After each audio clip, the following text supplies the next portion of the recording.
François Hollande a-t-il menti aux Français sur sa santé?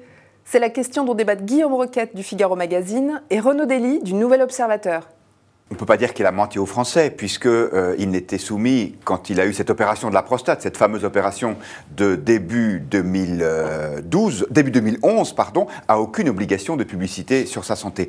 En revanche, il a choisi de dissimuler cette opération, et je pense qu'il a eu tort. Il a eu tort parce que la prostate, ce n'est pas n'importe quel organe, c'est dans le souvenir collectif des Français, y compris politique, associé au cancer de François Mitterrand, qui lui avait été clairement dissimulé, puisqu'on se souvient que l'ancien président de la République avait menti sur ses communiqués faisant état de sa santé. Donc François Hollande a pris ce risque-là, c'est une confusion supplémentaire. Moi je pense qu'il aurait dû, une fois élu président de la République, publier un bulletin de santé en disant bah voilà, le président de la République est en bonne forme, voilà les opérations qu'il a subies au cours des dernières années. Ça aurait évité cette polémique pénible.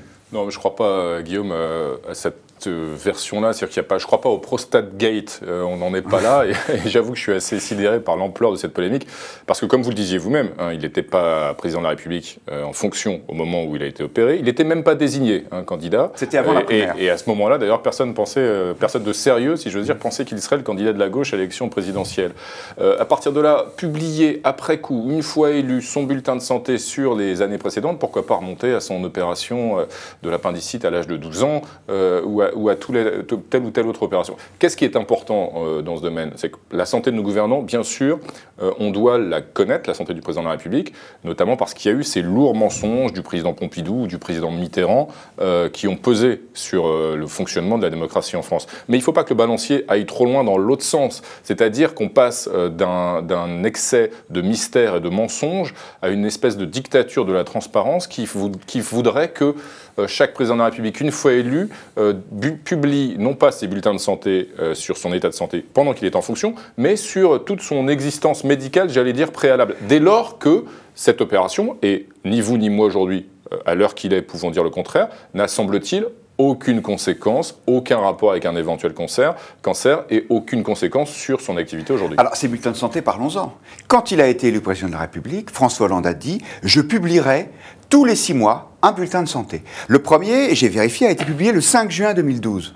Ensuite, il a attendu 9 mois avant de publier le suivant. C'était en mars dernier. Donc, il ne tenait pas sa promesse. Et là, ça fait à nouveau depuis mars, donc depuis 9 mois, que le président de la République n'a pas publié ce genre de bulletin. Je ne dis pas que c'est parce qu'il cache quelque chose. Je dis simplement que... Laissez entendre quand même. Hein. Non, je dis simplement qu'il a pris un engagement.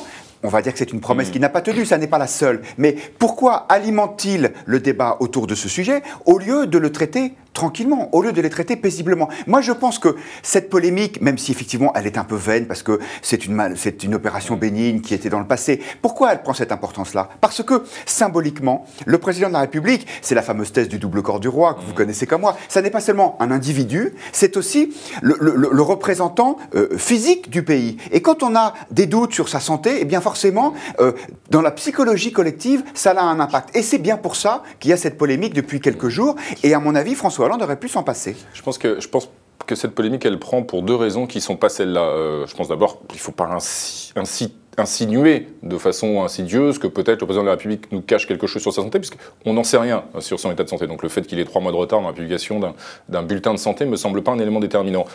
Ni vous ni moi ne sachons davantage que ce qui est publié à l'heure qu'il est. Pour autant, je pense que cette polémique, elle prend, vous avez raison, mais pour 2 raisons différentes.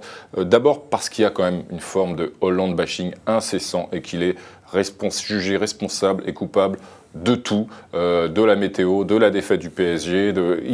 Il y a une espèce d'accablement sur ce personnage. Pas hier, figurez-vous.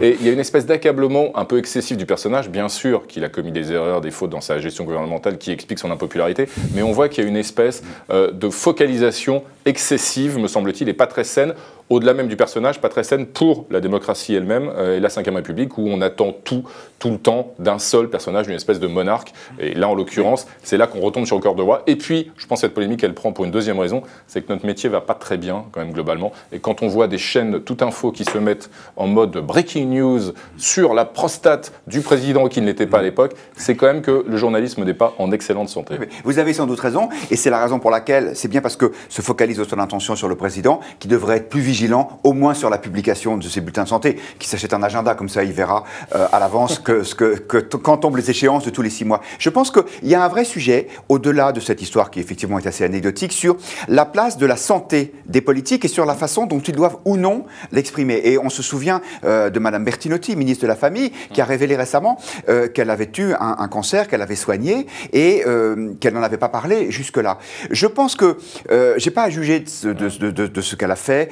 C'est sûrement une femme courageuse et c'est probablement qu'elle a donné de la force et de l'énergie à beaucoup de femmes en parlant de cela. Et en même temps, je pense que ce mélange entre affaires privées et affaires publiques n'est pas sans risque. Parce que, par exemple, pour Madame Bertinotti, je pense que maintenant, on va la regarder différemment. C'est-à-dire que ce qui comptera, ce sera moins son action politique que son courage personnel. Et ça, peut-être que ça introduit un élément de trouble. C'est pour cela que, sans aller évidemment jusqu'au mensonge, je peux comprendre que les politiques essaient de gérer leur communication personnelle. Mais entre un président de la République qui effectivement est dépassé par une communication et une ministre qui, elle, organise cette communication, on pourrait trouver un juste milieu. En l'occurrence, vous le disiez, je suis bien d'accord avec vous, Mme Bertinotti n'exerce pas les mêmes responsabilités que le président de la République. Que le président de la République ait des comptes à rendre sur sa santé dès lors qu'il est en fonction, ça me paraît évident, et toute l'histoire de la Ve République nous incite et nous pousse maintenant à exiger des comptes et de la transparence dans ce domaine-là. Pour le reste, le secret médical, il existe pour l'individu François Hollande avant qu'il ait été élu président de la République aussi. Le secret de la chambre à coucher, il existe aussi malgré les débordements, les dérives qu'il y a pu y avoir de la part d'autres individus. Il faut faire attention. C'est une manipulation toujours très dangereuse que d'exiger comme ça une forme de vertu absolue et de transparence totale de la part de tous les politiques. Et franchement, je pense que le journalisme a beaucoup mieux à faire à traiter d'autres questions plus importantes qui sont les questions sociales, le chômage ou l'éducation. Le niveau de l'éducation en France. C'est ce que vous et moi faisons chaque semaine. Eh bien, nous le referons dès la semaine prochaine.